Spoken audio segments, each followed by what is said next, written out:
De carbone serait à l'origine de la mort de Bertrand Bérubé, 60 ans, de Dolbeau-Mistassini. C'est l'hypothèse retenue par la Sûreté du Québec pour expliquer le drame qui s'est produit hier dans un chalet du chemin Bowater et qui a aussi failli coûter la vie d'un adolescent de 12 ans.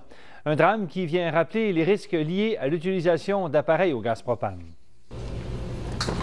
Un réfrigérateur alimenté au gaz propane, semblable à celui-ci, pourrait être responsable de la mort d'un sexagénaire de Dolbeau-Mistassini. Nos spécialistes ont pu nous dire qu'il y avait un taux anormal de monoxyde de carbone dans le chalet. L'adolescent de 12 ans qui accompagnait la victime a également été intoxiqué, mais sa vie n'est pas en danger. Ce sont des voisins inquiets de ne pas voir d'activité dans le chalet qui ont fait la macabre découverte lundi après-midi. Grâce à leur intervention, l'adolescent a pu être sauvé d'une mort certaine.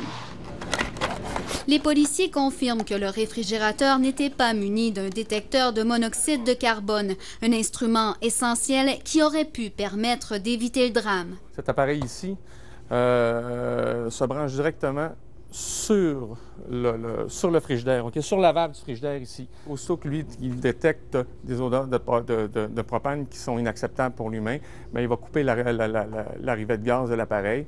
Donc l'appareil va arrêter de fonctionner tout simplement.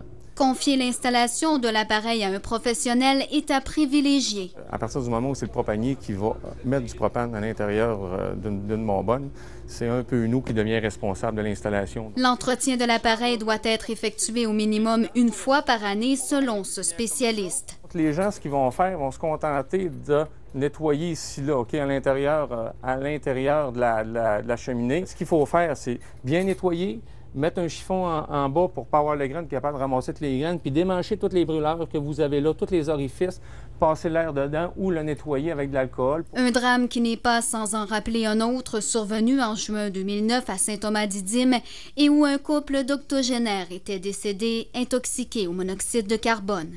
Kate Tremblay, TVA Nouvelles, Dolbeau-Mistassini.